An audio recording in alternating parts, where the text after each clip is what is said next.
All right, we are live. Welcome everyone to today's live stream. Today we are joined by Ian from SellerSnap. So super excited to have Ian here. SellerSnap, in my opinion, is the best repricer on the market. I've been with a few different ones, but SellerSnap is really the one that I've stuck with for the longest period of time because I've just found it to perform the best, give the highest results. So super excited to be diving into that with you guys today. If you have any questions throughout the stream, feel free to drop those in the comments and we'll get them answered for you. But Ian, thanks for joining us. Would love it if you could start off with kind of an intro on yourself and a little bit of an overview of what SellerSnap is. Sure. Yeah, Logan, thanks so much for having me in the first place. We've done a few different versions of our chats, and this is kind of the first time that we've done this specific one, diving into the platform. So super excited to do that. So just a little bit about myself. I've been with SellerSnap for nearly 5 years, and really working with sellers throughout that entire time, with helping with the repricing and the optimization of their repricing using SellerSnap, specifically. And so, in terms of like what SellerSnap is, SellerSnap is an AI game theory repricer. And what that means to us is that we are taking a cooperative approach in order to get the buy box at the highest possible price by avoiding price wars. And so, there's a ton of different scenarios out there, and I'll try to keep it light. But one of my favorite ones to go over is this to kind of visualize how SellerSnap works. Is a scenario where you have an aggressive competitor who's using a rule-based repricer, where oftentimes by default it's undercut my lowest competitor by a penny. And so what we'll see there is that, if you and I are on a listing together, both using that repricer, I'll undercut you, you undercut me, I'll undercut you, and we'll kind of exchange blows, working our way down to our min, getting about 50% of the buy box share on the way down. So where SellerSnap comes into play is that we see that this is happening. And we understand that our price or your price is attached to ours based on the rule, right? The minus a penny. So what does that mean? That means if we raise our price up, that you will come with us because you're still following that rule. And so what SellerSnap will do at that point is we'll raise up to max or a portion of max, waiting for that competitor to come with us, at which point we'll re-engage, undercutting them, letting them undercut us until we kind of get to that price point where it gets too low, at which point the repricer will move back up and restart that cycle. Yeah. So the result is still getting about 50% of that buy box share, but we're doing it at that top end of the min-max range. Yeah, it's awesome. And that's like that alone is one of the best benefits of SellerSnap, in my opinion. Repricers can be super aggressive and capture you sales, but sales don't matter if you're not profitable. That's where SellerSnap comes in, and being able to capture that sale at the highest possible price for you to help protect your profits and not just target sales. And then with that, SellerSnap has a bunch of other flexibility where you can go in, you can send that win buy box strategy if you do need to be more aggressive, or you can set some custom rules if needed. But that flagship AI is just amazing. Yeah, and I think that I know that there's going to be all different kinds of sellers that are watching this live stream and the video afterwards. And one of the important things to remember is that Logan, you've been with us for years, that you are a power user, right, of SellerSnap. There's no doubt about it. And so all the different changes and optimizations you use using the hybrid approach of the AI with some rules and everything is super helpful for sellers that really understand the products that they're selling, the market that they're selling in, and everything in between. And I think one of the beautiful parts about SellerSnap is that we try to gear that repricer for all different types of sellers. So you don't have to go in and set up these complex rules and set everything up and really turn the screws to it to optimize in the beginning, because you can let the AI do the work. And then from there, as you get more comfortable with the system, as you understand your inventory better and how it works with the repricer and within the marketplace itself, then you can start making those changes to get items moving faster if needed, and make those adjustments based on the competition as well. Yeah, absolutely. And the AI component makes it so simple. Like, you're getting a better performing repricer and also saving a ton of time through the UI that we're going to demo, and also just setting the AI. So our process is we set a store level min and then dynamic max price for all of our listings. So then all we have to do when new ASINs come in is make some minor adjustments there and then toggle on the AI repricer. Save so much time. We don't have to set up rules. We don't have to do a lot because the AI is able to take care of a lot of that process for us. So it saves a ton of one of my other favorite features of Seller Snap that, as far as I know, maybe you know, Ian, but as far as I know, nobody else does this, is the reduced profit ranges. So there's certain categories and price points on Amazon where it's actually less profitable to sell at a higher price point. An example in the grocery category, any items priced from $15 to $16.24, you're going to be making less money. So like if you sold it for $15.50, you're making less than if you sold it for $14.99 because of those increased referral fees in that price range. Seller Snap does not reprice within those reduced profit ranges. So if you're selling a lot in these categories, that alone, could cover the cost of Seller Snap. So that's another really, really cool feature. Yeah, I love that you brought that up, Logan, because that's one of my favorite things as well. Because and it's actually one of my favorite things to talk about because it shows kind of the headspace behind our product team and our developers who have really put their blood, sweat, and tears into the development over the past however many years, to think about these places that end up um, costing sellers quite a bit of money. Yeah. Sometimes you're thinking a dollar here or there, but when you're selling 50 units a day, it's $50, right? If you're Yep. selling 100 units a day, it's $100, and so on and so forth while you scale. And that's just in one point.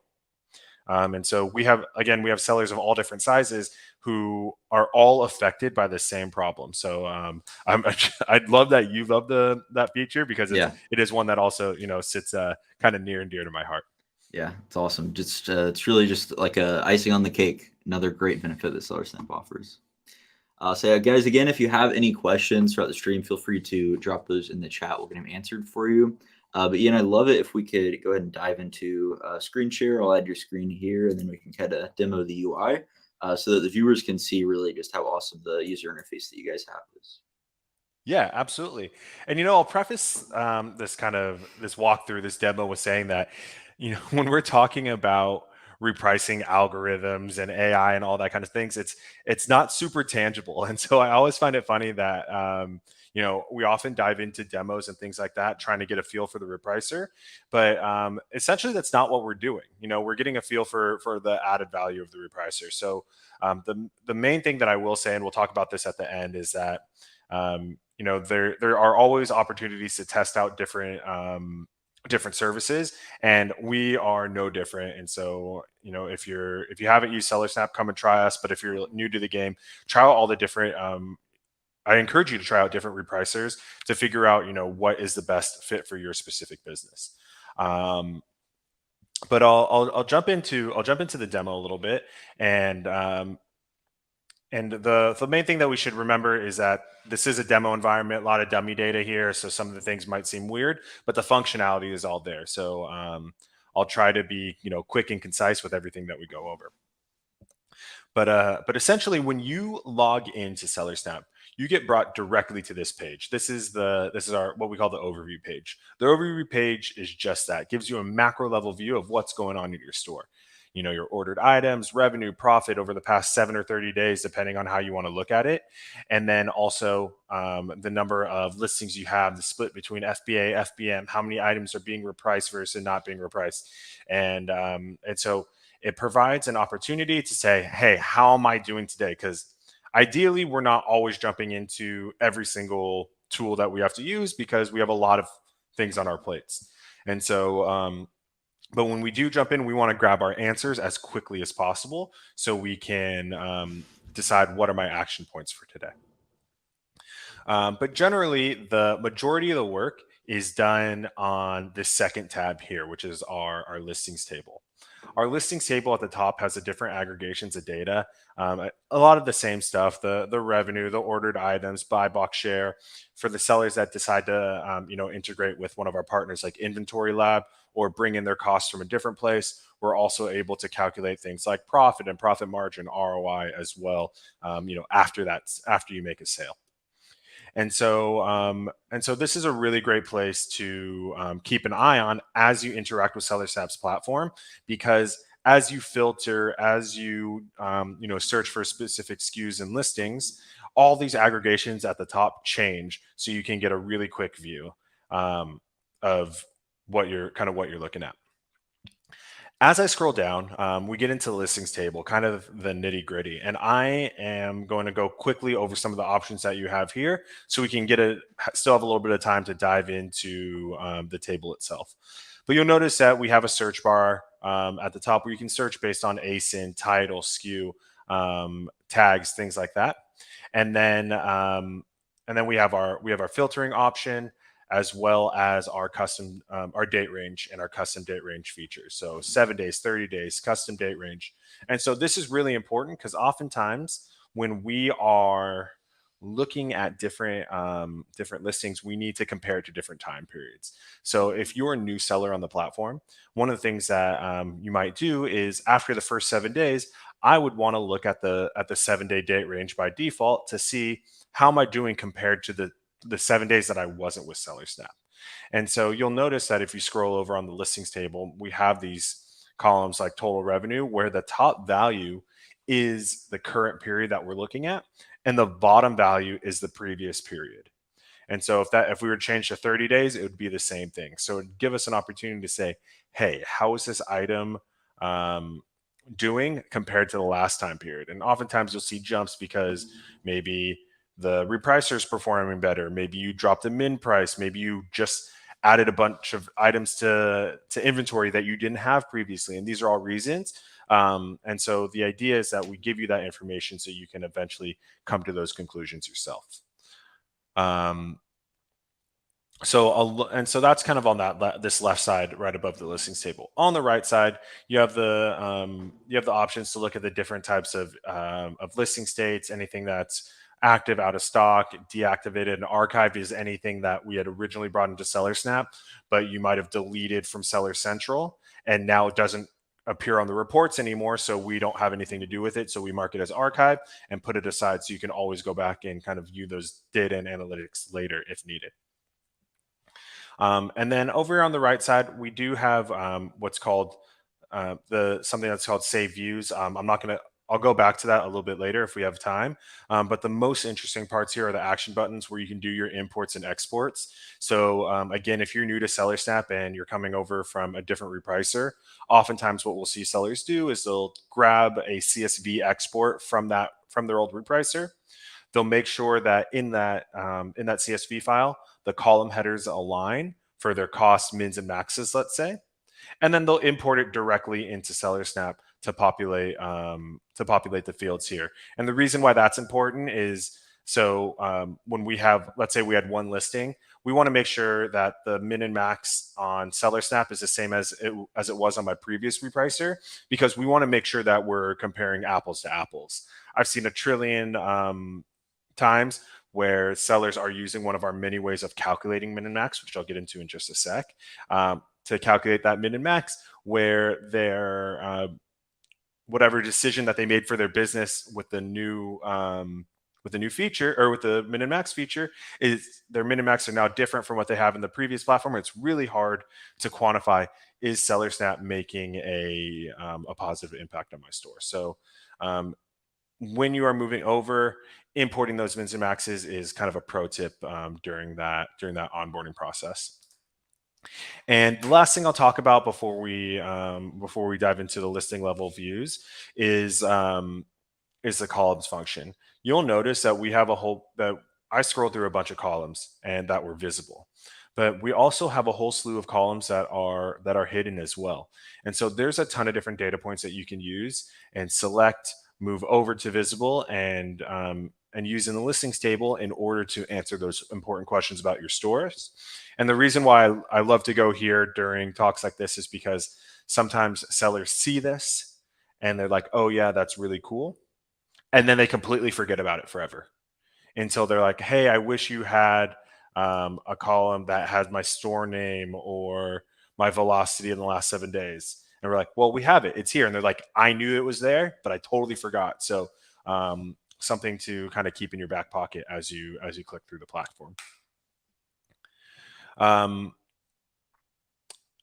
One of the next things I want to talk about is has to do with how we calculate min and max price, because Logan, as you mentioned, we do have in order to get repricing, you need three things, right? You need a min price, a max price, and to turn repricing on. And so for those of you that don't have that readily available in a previous repricer, or maybe you have new listings that you need to do all those calculations on, we have a few different ways of being able to populate those values.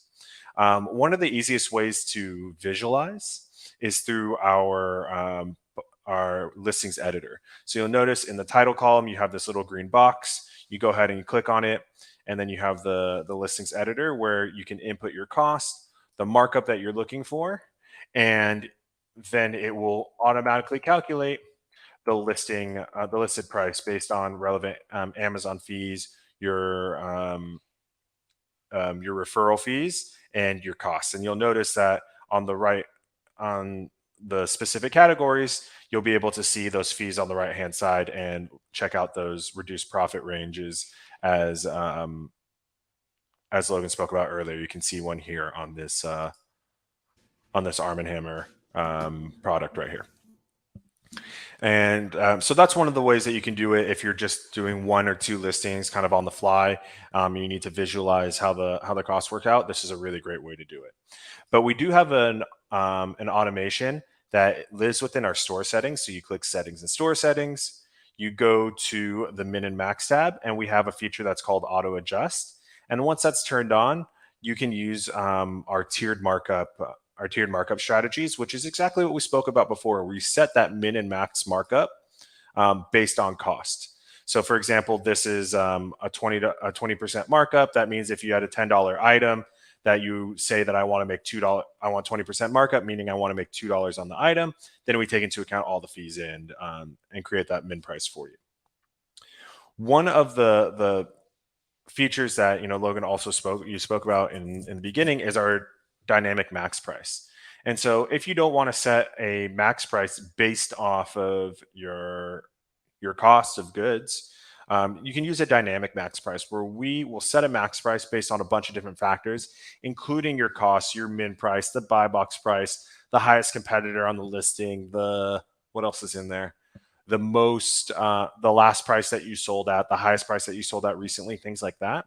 And we will set a dynamic max price that will move based on these different factors as they fluctuate. And so that way, we're always putting ourselves in a position that, if we're making sales at our max price, we want to push our max price up, right? But also, we want to be aware of things that can negatively affect our listings or our standing, like anywhere where Amazon might mark us as price gouging, right? Where we bring the price too high and it's catastrophically different from other marketplaces on the internet, and Amazon strands the listing due to a pricing error or high pricing violation. So the dynamic max price is a super cool tool that is used by a lot of our sellers in order to take that guesswork out of setting mins and max price or max prices specifically. And then the last thing that I'll speak about before throwing it back to Logan is a little bit what he spoke about surrounding the when I was speaking about Logan being a power user. This is what we were talking about. We have the ability to set repricing presets that are a bit different from the default repricing model of the AI. And so oftentimes we'll see sellers using kind of a hybrid approach to the AI, saying, I want to use the AI in most situations, but in very specific situations, let's change the rule. And one of the reasons you might want to do this is because the AI is trained to get the buy box at the highest possible price. Sometimes it's super successful at that. But the downside is that maybe that price is too high for my consumers and I'm not getting the sales, even though I'm winning the buy box 100% of the time. And so sometimes what we might see is in a variety of scenarios is using a repricing setting such as I don't know, the no purchase condition in 24 hours. Let's say I want to set to my last purchase price, or maybe I'm getting a low buy box percentage share and I want to win buy box. Something that's often common. Other things that you might see that are really great are have to do with inventory age. That if I have inventory that is over 90 days old and I have more than zero items in stock, so I have one or more items in stock, I want to win buy box and I want to target 90% of the buy box share and really try to drive those sales. And so these are just a couple of ways that I see, quite often that sellers employ in order to move items when the AI is not necessarily the right repricing method for that specific listing. Awesome. So yeah, if you guys have any questions, go ahead and drop them in the chat. As you can see, SellerSnap has a ton of awesome features, really awesome user interface, and a lot of flexibility to go beyond just their amazing flagship AI. I'd love to take a minute to talk about pricing, where you guys have the questions come in. So I'm going to give my perspective on when is the best time to join, and then maybe Ian, you could talk a little bit more about different pricing tiers. So in my opinion, the best time to switch to SellerSnap is whenever you're selling around 20 to 25K a month. And this is really for two key reasons. One, at that volume, I believe that's when you'll start to really see the benefit of SellerSnap. If you're selling, a lot less than that, it might not be as helpful. You'll still get great benefits, but you'll really start to see that impact at that price range. And then more importantly, this is the time that you can come in on their accelerator program and get a pretty big discount. So the normal pricing, I believe, is 500 a month, but for that accelerator program, cuts in half. And then you can use the link that I'm going to send here in a moment to get a further discount on top of that. But by coming in around that 20 to 25K a month, it allows you to take advantage of their accelerator option and get the full access to the program at a cheaper rate. And you block that in for like 6 months, correct, Ian? That's correct. Yeah. Yeah. So it's not like you're signing up, it's just your first month. You're going to sign up and then that price is locked for at least 6 months. And then you can continue to grow with SellerSnap. So I'm going to drop a link here so that if you guys are ready to sign up, regardless of your level, you can get a discount through this link, but hopefully you can take advantage of that accelerator program too. And then Ian, if you could talk about, kind of the different tiers that you have beyond the accelerator program, that'd be great. Yeah, absolutely. So our main two tiers is our standard and our premium models. Our premium plan starts at $800 a month. It covers 3 seller IDs and allows up to 30,000 listings.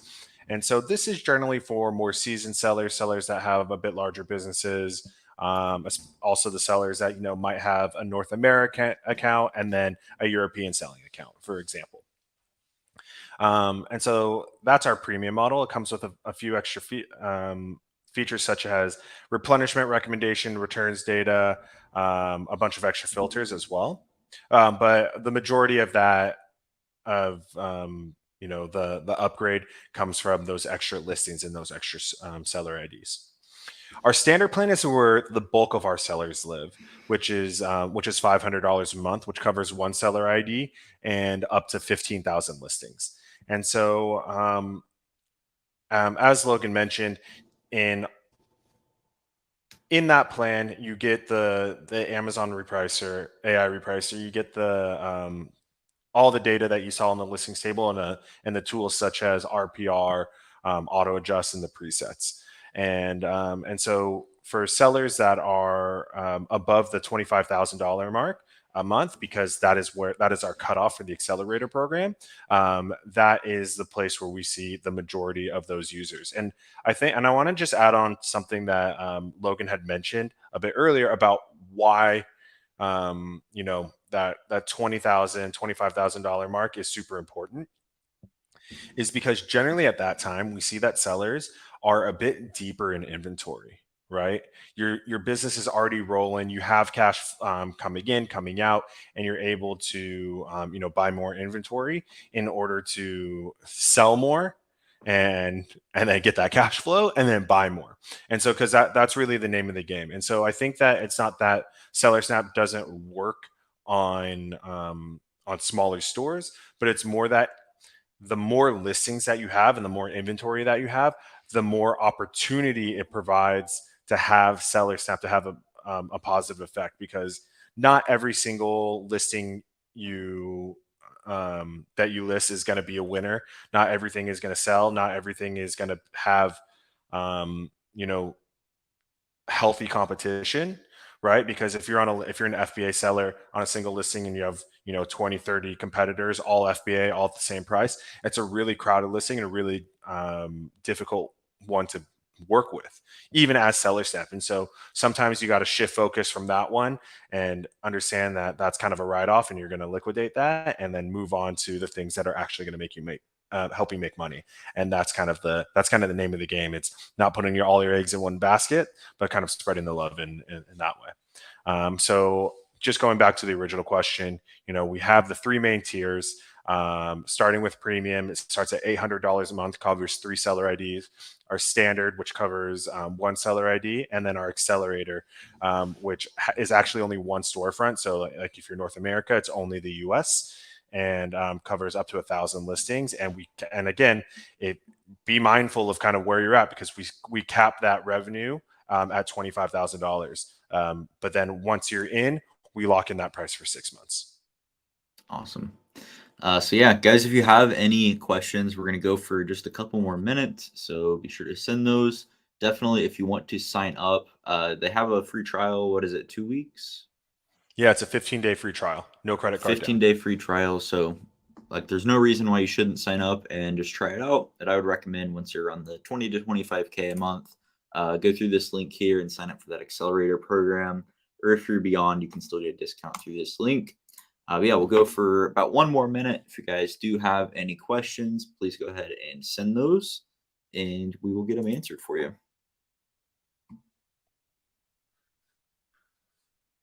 Chat was very quiet today. It's pretty early. People are still waking up, Yeah. I'm sure. Yeah, a lot of people are in meetings and stuff. I know some people said they were just going to watch the replay. Well, if things go well, then we might have to do this one a little bit later in the day. Yeah. We'll get people during their lunch hour, maybe. Yeah. Shayla, what's up? Shayla says, I'm here. No questions. Rachel, what's up? Thanks, Ian and Logan. Absolutely. All right. If there's no questions, we're going to go ahead and wrap it up. Thank you all for watching. Ian, thank you very much for joining us. Guys, go sign up for that free trial and get started with Seller Snap. Peace.